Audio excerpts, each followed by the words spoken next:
Anguvusele mbukele ekhaya egameni lika Jesu. Uvuma kanye nami uthi leli langa lalendile simakadze asithokoze sijabule kilo.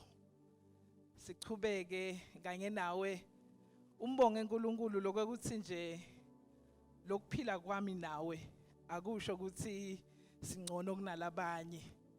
Asibonge lelithuba lekuphila namhle ekseni. Kuvuka kwethu impela kungumusa.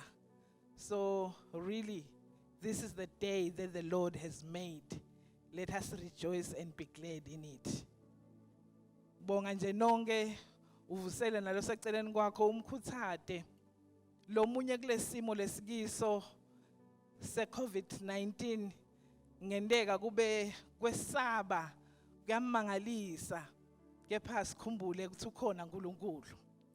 Namhle kuseni ngiyafuna moya ngcwele ubeke lesihlokwana lesithi kwethemba uNkulunkulu kuko konke nangako konke. Lebe singasipheceleti trusting God in everything and for everything. Hallelujah. Kulesikhathi lesi wonke umuntu ufanele ukuthi abe nelithemba. Wonke umuntu labanye uyayibabone nasebakhombe emathemba abo bagugudza tigodvo. Labanye uyayibabone bagibele emahashi ngoba bathembele kiwo. Labanye bangene etimotweni. Kepha thina njengebantwana bakaNkulunkulu kufanele sethembe uNkulunkulu. Hallelujah. Leni kwethemba. Sitawubuka nje kona ukuthi kuyini kwethemba. Bese sibuka nekuthi singenta njani mhlawumbe kukhulisa lelizinga lethu lekwethemba sethembele kuNkulunkulu. Hallelujah. Mawubuketa kwethemba kusho ukuthi wena nekukholwa kwakho uma uthi zica uthi kunento lengethembako kunemuntu lengimethembako ngiko ngithi kulesikhathi sonke sibukete ukuthi ngabe lithemba lethu liyini kepha thina nawe emzalwane ngifuna ngimemetela namuhla ukuthi asimethembe uNkulunkulu etikwako konke. Nangabe ke wethemba kusho ukuthi ubuka kwethembeka kwaloyo muntu lomethembako noma kwaleyo ntfo loyethembako. Ubuka buqiniso baloyo muntu lomethembako noma leyo ntfo loyethembako. Ubuka likhono lalo muntu lomethembako noma leyo intfo loyethembele kiyo. Ubuka nemandla kwaloyo lotawethembela kuye. Ngalamanye amagama kusho ukuthi kunetingcingwana kunetintfo there are elements ladzingakalako kuze kuthi ube nelithemba lelimile. Hallelujah. Sithite kufanele ukuthi lo lomethembako abe competent akhone abe nelikhono lekwethembeka. Lo lomethembako kufanele abe reliable kusho ukuthi vele akhone lokwethembeka. Lilwimi lethu ke lihambe lube lifisha ukhanze nje ukuthi siyaphinza sithi kwethemba kepha moya ngcwele tasita sivisise ukuthi ufuna satini namuhla ngekwethemba. Praise the Lord. Lokunye lokuyingcingwana kufune kube bucotho balomuntu lotamethemba. Lokunye kube kwekuthi kunetintfo letifune tikhulunywe ngalo muntu lomethembako noma ngaleyo ntfo loyethembako. Communication pheceleti. Lokukhuluma ke kungentiwa ngilo muntu lofuna ngimethemba noma kungentiwa ngilabanye bakhulume ngalo muntu lofuna ukuthi umethembe. Hallelujah. Namuhla nje nami ngiyakhuluma phambi kwakho ngithi asethembe uNkulunkulu. Kepha ngidawuvukulula tintfo emavi evini lenkosi lasitako ukuthi leni sethembe uNkulunkulu futhi singamethemba kanjani kude sitakale. Hallelujah. Lithini iBhayibheli ngekwethemba uNkulunkulu? Uma ufunza incwadi yaJona 15 verse 5 lapho uNkulunkulu yena uthi ungumvini sine singemagala. So uyasho ukuthi ligala lelinamathele kuye litawuthela tithelo. Kepha lelinganamatheli kuye ligala litawulahlwa lishise ngemlilo. So ugcina ke uthi kude leningakwenda ngaphandle kwami. Kude leningakwenda ngaphandle kwami. Kusho livi lenkosi lapho kukhuluma uNkulunkulu la usho njalo. Bese kuJeremiya 29 verses 11 lithi ke khona ngobe ngiyawati emasu lenginawo ngani yebo emasu ekungiphumelelisa hayi ekunilimata emasu ekuninika lithemba nelikusasa niyawube seniyangibita ke nine nithandaze kimi mina ngiyawukuva niyawungifuna ningithole nani ngifunisisa ngenhliziyo yonu yonke. Hallelujah. Lena isivi bazalwane isho uNkulunkulu part of it CV yakhe igcwele iBhayibheli lonke but uyamemetela uNkulunkulu njengemuntu longethenjwa uthi mina nginemasu uhleli lapha ekhaya mbukeli uNkulunkulu unelisu unemasu ngawe lamasu akhe akusiwo ekukubulala kepha lamasu akhe akunika lithemba nelikusasa uthi ke uNkulunkulu nasitimisela ngekwethemba yena sitawuta kuye sikhulume naye sithandaze kuye siyawumthola nasimfuna uNkulunkulu lo usho iCV ngalawo mavi babukele ekhaya bazalwane ngithi asimethembeni uNkulunkulu. Hallelujah. uNkulunkulu losinakako ikakhulu phela siyathi ukuthi uNkulunkulu ungumdali wethu sine sithi dalwa takhe. Hallelujah. Kukhulunyiwe nangalabanye boNkulunkulu kepha lele ngimkhuluma ngaye namuhla ngilonguNkulunkulu longuyise wenkosi yethu Jesu Kristu. Hallelujah. Jesu Kristu lo wafa wavuka wancoba lithuna ngencoba lithuna nathi wase uyasingcobela. Praise the Lord. Hallelujah.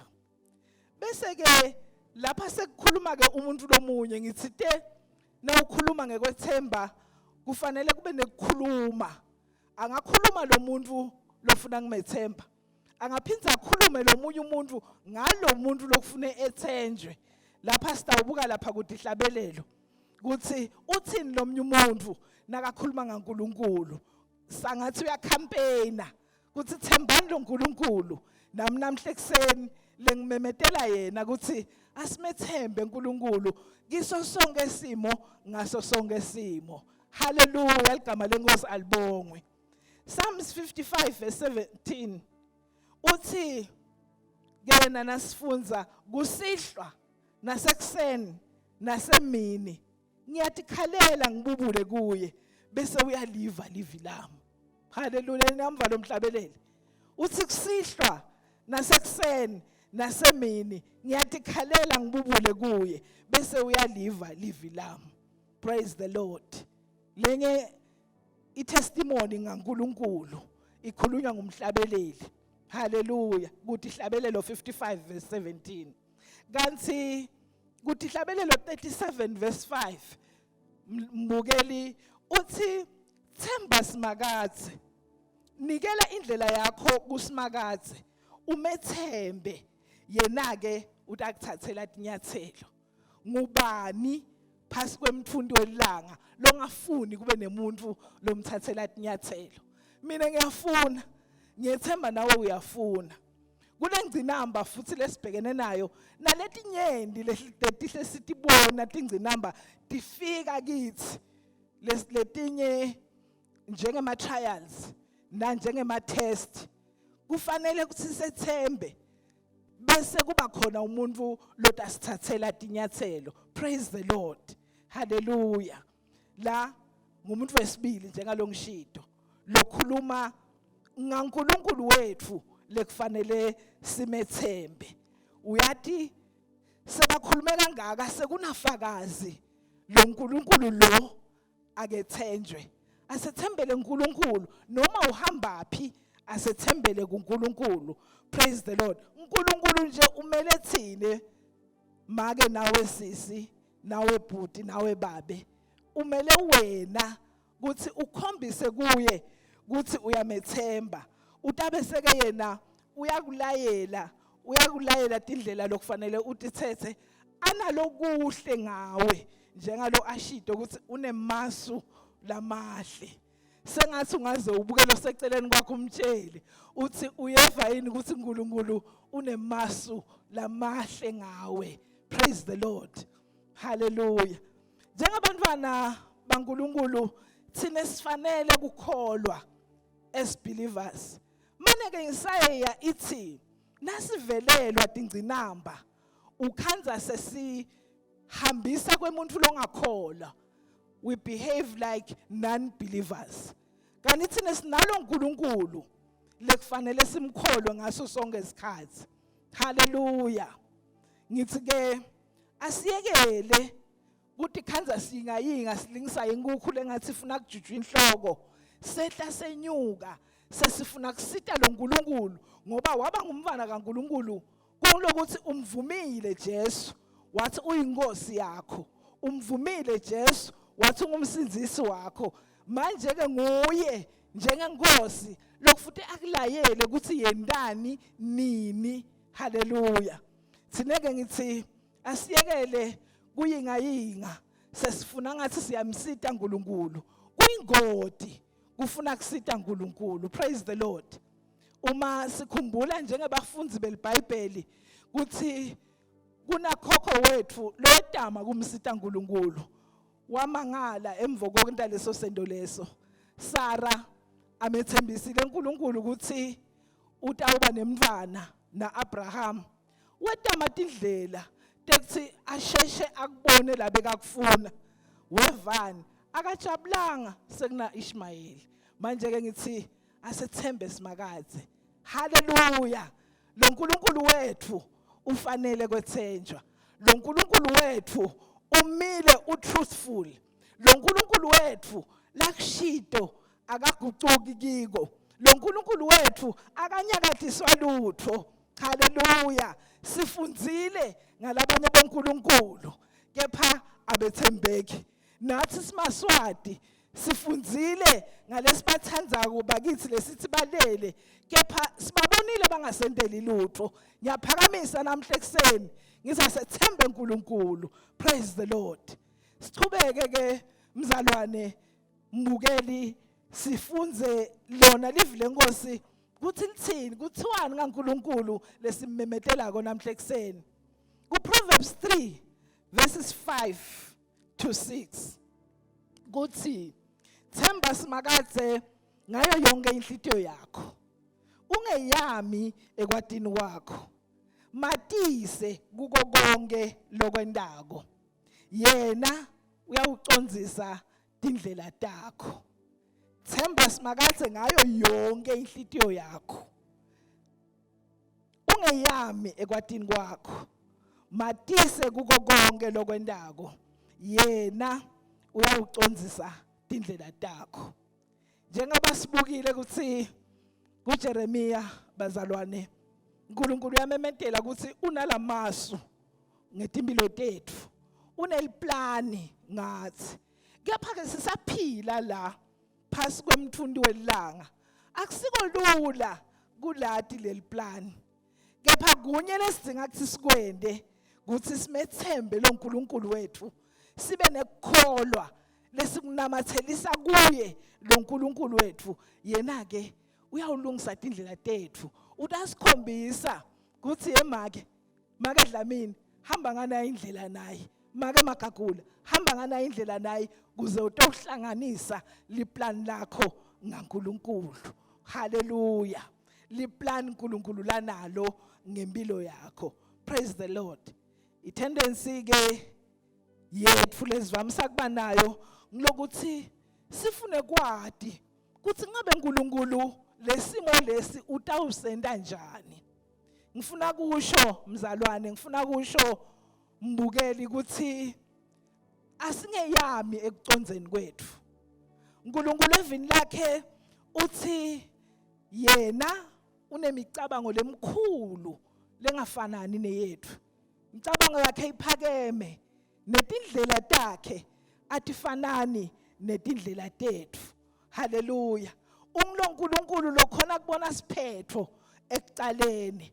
Praise the Lord. So asati ke ukuthi live lenkosi nalithi nje ungeyami ekwatini kwakho. Lisho kona lokho asitinikelele nje uNkulunkulu sethembe yena. Sitawati ukuthi uthini kithi. Sitawumuva ukuthi uthini kithi asente njani thine. Hallelujah. Ngifuna kubekisa nje bazalwane ngekuthi lo uNkulunkulu lele simkhuluma ngaye lesithi asimethembe vele ufanele ukuthi ethembeke simethembe ngalokuthi akafanani nathi asisime lamavini akhe bese siwemukela anjengalo anjalo. Hallelujah. Singangabati lutho live lenkosi ukuthi liyawedlula izulu nemhlaba kepha nachashata linye evini lakhe lelingeke lenteke. Praise the Lord. Ngifuna kubekisa ngalesimo lesikiso kulesikhathi singumhlaba wonke kunala simo se COVID-19. Lesimo lesi mbukele asizange simethuse uNkulunkulu. Asikaka methusi uNkulunkulu. Ngalokuthi uNkulunkulu wethu uNkulunkulu lo wathi konke is omniscient. Lo uNkulunkulu lona wathi limuva, wathi linyalo, wathi likusasa. Praise the Lord. So akazange yena ethuka kepha thina sibandvu sethukile savevetela kwase bekufika lapho khona mhlambe sibuta ukuthi uNkulunkulu ukuphi. uNkulunkulu ukuphi nangabe bantu bakho baphela bafa ngalendlela. Siyativa inombolo tiyenyuka. Siyambonga futhi uNkulunkulu ukuthi noma kunjalo kwenyuka letinombolo bakhona labaphilako. Ngeke sikuyekele lokho kumbonga ngako uNkulunkulu. Ngithi ke kuwe kulesimo lesi lapho thina sibandvu sisangene khona uNkulunkulu nje umile uyathi isiphetho ekucaleni. Ngifuna ke ukuthi kunelivi lenkosi lelithi uNkulunkulu usebenzisa konke kube lisito kulabo labamthandzako lababitwa ngegama lakhe. Hallelujah. So sonke simo lesitikhanza singene kiso, sonke simo lesibhekana naso sibokwathi kuthi uNkulunkulu asimhambi ngemuva. Praise the Lord. Bese kuleso simo siyafuna kubona lokuhle. Thina ke simalungu eMbabane Alliance Church ngiko nakulomnyaka sithandaza ngalongenamkhawulo kuthi Nkosi siside umbule buso bethu sitohamba sibuka ngebuso lobembuliwe ngoba nasihamba sibuka ngalobuso lobembuliwe tintfo sitatibona ngendlela uNkulunkulu lafuna ukuthi sitibone ngato.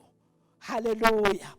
So siyathandaza abazalwane kuthi impela buso bethu Inkosi ayisilekelele buvuleke sibuka ngendlela yethu angamangali asezulwini kuthi labantu abami yini lele bayathisako. Hallelujah.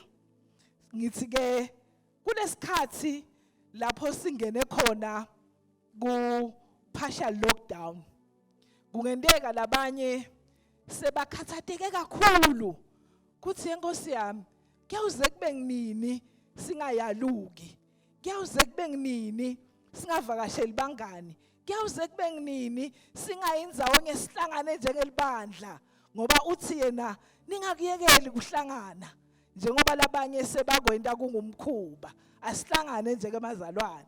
Kepha kuphindze kusho yena uthi lapho lababili nalabathathu bahlangene ngegama lami ngikhona emkhathini wabo. Praise the Lord.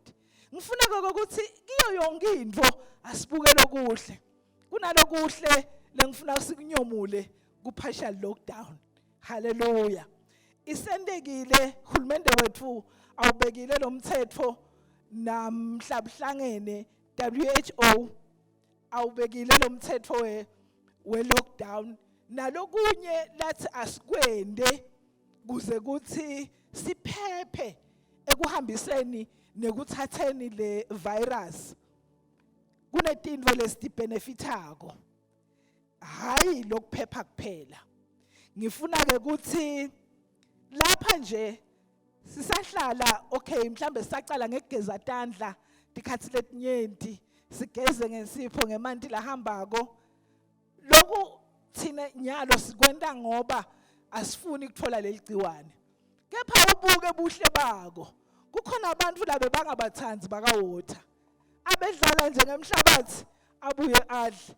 Ayende noma yini abuye achubekele embili. Nyalo nakasenda lokho kutawugcina kungumkhuba umsite health wise lokuthi so uyahloba. Praise the Lord. Muhle uNkulunkulu. Hallelujah. Lokunye kuneba mhlambe emadvodza nebafati labathethene. Ukhanze ukuthi ngalokuphithitela lesinako siphuma siye emsebentini. Sebade isikhathi sekuhlala ndzawonye. Sekuze kunetindvundvuma tema conflicts lafuna kuchachwa ngalokuthi abasithola isikhathi. Nyalo uthandza ungathandzi utalithola lithuba lekuhlala newakakho. Kufanele ukuthi uchachele inkinga. Wena usathi uchacha COVID-19 kanti sowuchachekelwa na inkinga nje lekhona. uNkulunkulu usebenzisa konke kube lisito. Kunebatali la abazange selo bantu ababo bangene esikolweni. Abazange bahlale nebantu ababo kwenze 5 hours emini. Nyalo bathandza bangathandzi batawuhlala nebantu ababo babaside badlale nanabo ngisho bo play ha ngoba phela abantwana masifanele sinaka akafanele sibakhulule nje bahambe njengoba kushito ukuthi asihlale emakhaya. So kudlala batawudlala nathi. Kufunza batawufundiswa ngithi. Naletinye tintfo lebese siyekele ukuthi abatibuke bantfu bethu. Hallelujah. Just to mention a few lokuhle ngaNkulunkulu. Yangasekuphetheni ke ngifuna sibuke nje ngenxa yesikhathi tintfo letintsatfu tebhisi letintsatfu lo ungadenda kucinisa lokwethemba kwakho wethembe uNkulunkulu. Ekucala ukuthi nikela konke kwakho, nikela indlela takho kuNkulunkulu. Surrender yourself and all your troubles to God. Uma wenda njalo uyathi ukuthi uNkulunkulu utakunakela. Hallelujah. Umele isikhathi saNkulunkulu. Asikhumbule bazalwane ukuthi uNkulunkulu wethu is a timely God. Asingajaki ukuthi akakwendela kushito ngalesikhathi. Yena uyasithanda. Unemasu lamahle ngathi. Uthi lethani kukhathateka kwenu kimi le encwadzini yaPetru. Mine ngidanikhathalele. Uyatimemetela. Lo uNkulunkulu lo uyamangalisa. Hallelujah. So kokucala asarende uNkulunkulu. Na surrender usho ukuthi ngekwami inkosi angisadi ukuthi bengingendani. Kepha ngethembele kuwe njengephila. Ngethembele kuwe njengaNkulunkulu longanyakadi. Kukholwa kwami ngubeke kuwe. Hallelujah. Nawenda njalo those worries can change to worship. Hallelujah. Kwesibili kwekuthi asireplace imicabango le negative ngemicabango le positive. Mbukeli mzalwane khumbula ukuthi sitha sisebenzisa ngaso sonke isikhathi ingqondo yethu ibe ground lekudlala. Iletha esikhatsini letinyenti imicabango lemibi nalenyanyekako. Kanti phela imicabango is so powerful. Ngemicabango indlela lo wenda ngayo ingashintsha imood yakho. Ngemicabango indlela lobuka ngayo tintfo ingashintsha attitude yakho. Ngemicabango indlela nje lo tawubese uthatha tento tsite ema actions akho angashintsha. Ngithi ke kuwe ngiyakhuthata ukuthi nakufika lo mcabango lomubi uvale ngemicabango lomuhle. Utawuthatha phi lo mcabango lomuhle? Utawuthatha evini laNkulunkulu. Uhambe uyobuka khona. Nyalo nje sonke sikhungethwe kwesaba. Kepha thina njengebazalwane kufanele sikhumbule ukuthi live lenkosi lithi asiphiwanga umoya wesaba. Kepha siphiwe umoya wemandla, nengcondvo lesangilukile nelithando. Ukusho lokhu ngimemethe engathi awati kuthiwendani. Ngiyakwethembisa mbukeli, ngiyakwethembisa mzalwane wami ukuthi awushintsha indlela leyenteka ngayo engcondweni yakho. Praise the Lord. Kwesithathu ngithi cela uNkulunkulu ukuthi akuphe emandla ekubeketela. Nasati lokuthi tilingo ne-trials nema-tests enda ukuthi asikhulise, asibeketele, asingajampi. Praise the Lord. Singathathi lama-shortcuts njengalo ngishito. Lokuthathu nje ngicabanga ukuthi kwenele kwanamuhla kulesikhathi lesingaso kukusita ubambelele uNkulunkulu ungayi kulabanye boNkulunkulu. Ikakhulu ngoba yena lo uNkulunkulu uthi angibafuni labanye boNkulunkulu ngaphandle kwami. Sengiphetha ke sithite ngisonga lenzaba. Themba uNkulunkulu ngempilo yakho yonke. Gatsa lokuhle kodwa ukuthi kwendeke kuwe. Noma yini lefika kuwe khathateka kungabata kujike uNkulunkulu ngoba uthi asikujike kuye. Khumbula phela kukhathateka sono.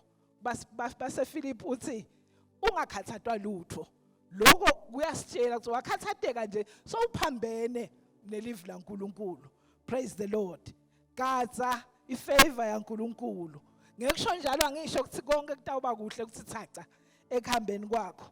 Kepha ngithi nawufunza kuPsalms 34 verse 19 ukuthi labalungile babhekana netingcinamba letinyenti kepha uNkulunkulu bephula kiko konke.